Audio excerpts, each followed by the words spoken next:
For this vlog, magtagalog muna tayo mga kalabs. Para makaintindi naman ang mga kaibigan natin ng mga Tagalog. For this day ganap mga kalabs, maagang gumising si Papang. Kasi nga para matapos namin yung aming munting kubo sa aming palayan.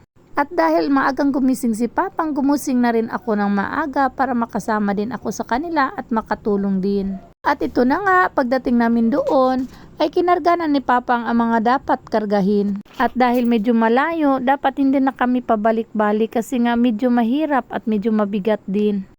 At dahil nandito si Kuya Jimmel, tumulong na rin siya sa paghakot sa amin. Yung hindi namin makarga, iniwan na lang muna namin at babalikan na lang mamaya. At ito na nga, nagsimula na kaming maghakot. Dahan-dahan lang talaga kami pag dumaan kami sa tulay na yan. Kasi gumigiwang-giwang yan. Kahit malayo, hindi na lang namin iniisip mga kalabs, ini-enjoy na lang namin. Ganyan naman talaga mga kalabs, dapat may pasensya tayo sa lahat ng bagay.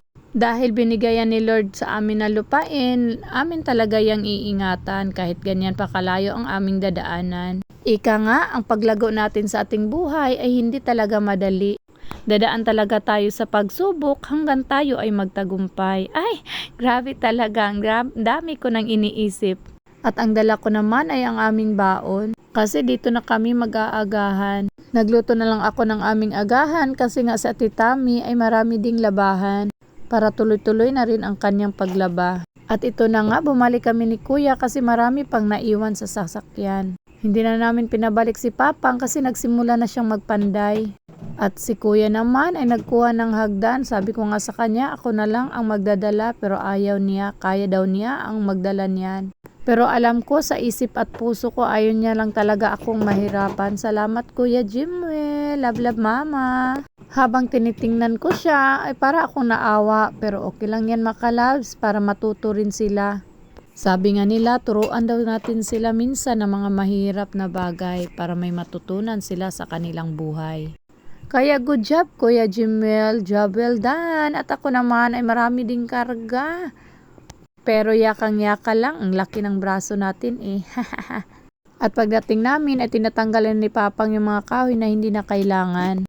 Kaya sabi ko sa kanya, ako na lang ang magtatanggal niyan at si Kuya. At ito nga ang ginawa namin.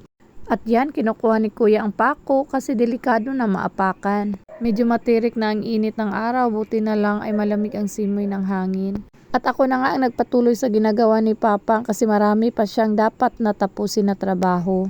Kayang-kaya ko rin naman siya makalams kasi nga hindi rin siya mahirap na tanggalin. At ito na nga dahil maglalagay ni si Papang ng yero ay pinutol niya yung kahoy para maging pantay na siya. Ay sa wakas mga kalams, maglagay na talaga ng yero sa ibabaw. At dahil si Papang ay nasa ibabaw at nakapatong sa hagdanan ay akin din siyang sinuportahan. Baka mahulog siya ulit sa akin. Char! At dahil medyo gutom na mga kalabs ay naghanda na ako ng aming agahan. Kumain na kami ni Kuya kay medyo gutom na talaga ang aming mga tiyan. Ang hirap kayo magtrabaho pag masakit na ang tiyan mo sa gutom, di ba? Lalo na pag medyo mainit ang panahon, umiinit din ang ulo mo. Ay, char lang. At yan na nga, ang sarap talaga kumain dito mga kalabs.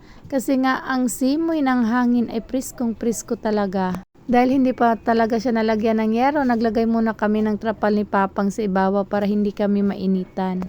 At yan na nga, kumain na talaga kami ni Kuya at hindi na namin hinintay si Papang. Yung mga wala talagang trabaho, yun talagang naunang nagugutom. Char lang. At ito na nga, sumunod na sa amin si Papang na kumain. Wala muna ang mga girls mga kalam kasi si ate naglaba, si Janila naman ay hindi talaga namin sinama. Ayaw muna naming ma-expose ang sobrang init si ate Janela kasi baka ubuhin na naman. Pero ito na nga dahil gumawa kami ng kubo, baka dito na kami tatambay sa susunod. Ang sarap kaya tumambay sa sakahan mga kalabs, ang sarap ng simoy ng hangin. Yung kumakain ka pa lang, ang sarap ng matulog. Yung pagkatapos kumain ay matulog na agad sa duyan. O diba? Isip ng tamad lang talaga yan mga kalabs. Pero joke lang. Paano kasi ang sarap talaga ng simoy ng hangin dito. At pagkatapos namin kumain ay nagumpisa na si Papang. Kasi nga ikakabit na niya ang mga yero. Yehey! Malapit na talaga matapos ang aming munting kubo ni kalabs. Simple lang naman talaga siya makalab. Sabing ko nga sa una kong vlog sa inyo, simple lang yung hindi kami mainitan at hindi rin kami maulanan. Pero marami pa kaming ilalagay dyan soon mga kalabs, abangan nyo lang yan. Dahil nagkakabit si Papang ng yero, ay ako rin ay nagpala ng lupa para ilagay sa mga puste para maging matibay talaga. At yan na nga mga kalas, malapit na talagang matapos ang aming munting kubo. Excited na akong maglagay ng duyan mga kalas. At yan na nga, naglagay na ako. Pero alam niyo mga kalas, sinayaan lang ako ni Papang kasi nakatulog talaga ako sa duyan. Paano ang sarap talagang matulog kasi nga ang sarap ng simoy ng hangin. Charan! Tapos na talaga mga kalabs at salamat talaga pa sa Panginoon sa lakas na binigay mo sa aming Papa. Jack of all trade talaga at master of everything. O diba? Proud asawa yarn. Wala nang kukontra kasi yan ang nakikita ko sa aking asawa. At dahil mga alas 12 na, umuwi na kami mga kalabs dahil kakain na kami. Thank you for watching. Have a blessed day mga kasaka. Happy farming!